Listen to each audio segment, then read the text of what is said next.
अच्छा जी, आज जो है हम लोग थर्ड शॉर्ट क्वेश्चन से अपना काम फर्दर स्टार्ट करेंगे। थर्ड शॉर्ट क्वेश्चन है, what are the main causes of water pollution. Water pollution के मेन कॉजेज कौन से हैं, आपने वो बताने हैं।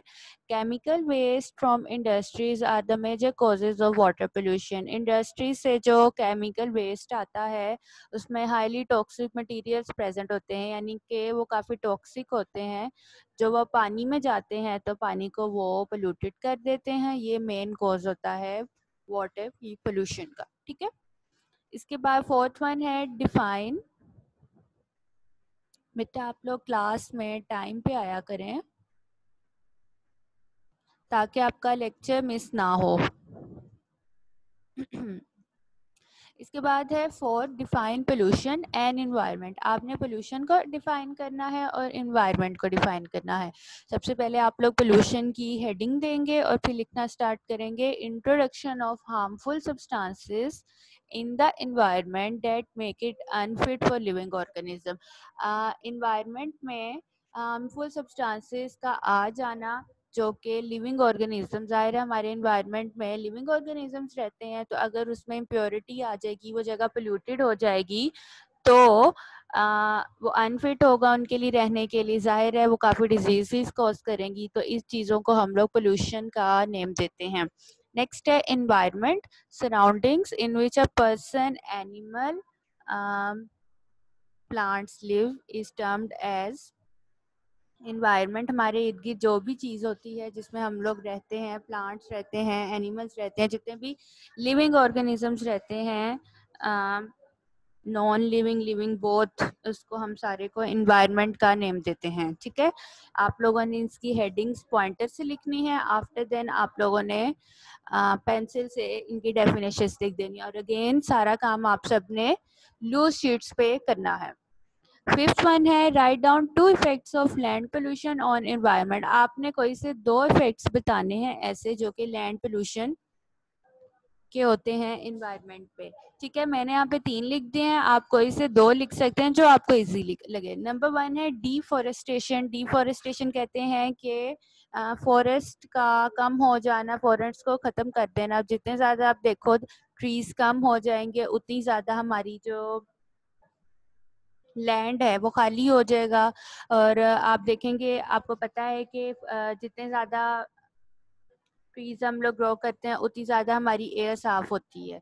तो अगर वही नहीं होंगी तो हमारी सारा एनवायरनमेंट पोल्यूटेड होगा ना। अगर देखें आप लोग डिफॉरेस्टेशन कर देते हैं, जंगलात को ख़त्म कर देते हैं, वो जगह खाली हो जाती हैं, उस जगह लोग आके अपने घर वगैरह बना लेते हैं, कोई ना कोई चीज़ें बना लेते हैं, तो वो लैंड की पोल्यूशन का कॉज बनते हैं ना। इसके बाद सेकंड पॉइंट है अर्बनाइजेशन। अर्बनाइजेशन कहते हैं कि लोगों का एक जगह से दूसरी जगह आ जाना, यानी कि शहरों में ज़्यादा आ जाना। लोग मतलब गांव वगैरह से मूव करके शहरों की तरफ आ जाते हैं, रूरल एरियाज से अर्बन एरियाज की तरफ आ जाते हैं, जिसकी वजह से वहाँ पे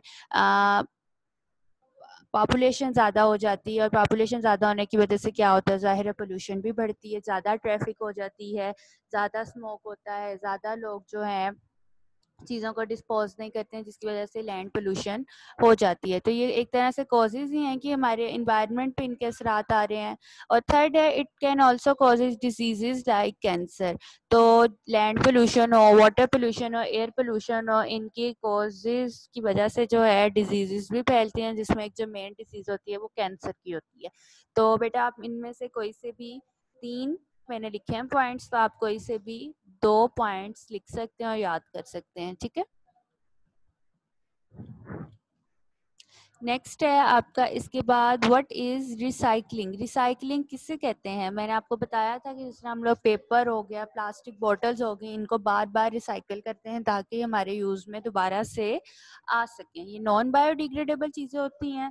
तो हम इसकी डेफिनेशन पढ़ते हैं कि रिसाइकलिंग किसको कहते हैं, the process of converting waste into reusable materials. हम लोग जो वेस्ट होता है, जिस तरह प्लास्टिक पेपर है, उसको कन्वर्ट कर देते हैं, रिसाइकल कर देते हैं ताकि वो हमारे दोबारा से काम आ सके। रीयूजेबल यानी कि दोबारा से हम उसको यूज़ कर सकें। तो इस प्रोसेस को हम लोग रिसाइकलिंग का नेम देते हैं।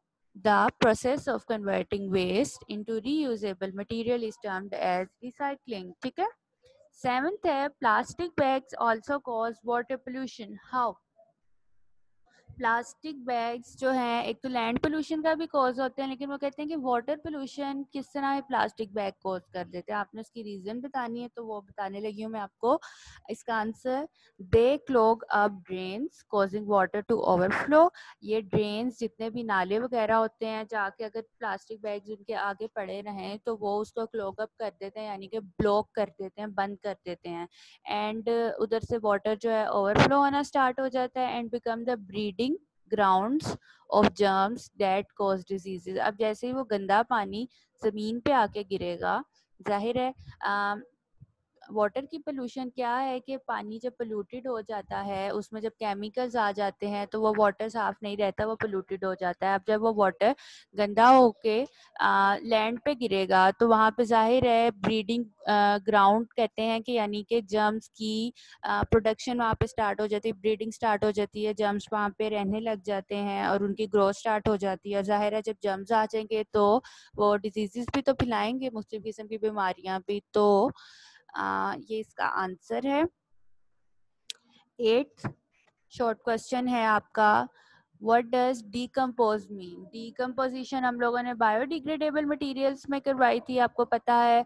तो अब आप देखें डीकम्पोजिशन की उन्होंने डेफिनेशन पूछी है, प्रोसेस बाय विच और organic substances are broken down into simpler one. तो मैंने आपको बताया था ना कि वो सब्सटेंसेस को ब्रेक करके, यानी कि ऑर्गेनिक सब्सटेंसेस को ब्रेक करके सिंपलेस्ट कंपाउंड्स में सब्सटेंसेस में कन्वर्ट कर देते हैं। तो इस प्रोसेस को हम डीकम्पोजिशन का नेम देते हैं। सिंपलेस्ट वन होते हैं हाइड्रोजन, वाटर, कार्बन डाइऑक्साइड, ये सिंपलेस्ट वन होती हैं, ठीक है। इस प्रोसेस को हम डीकम्पोजिशन का नाम देते हैं और ये नेचुरल होता है प्रोसेस, हम लोग इसमें नहीं करवाते।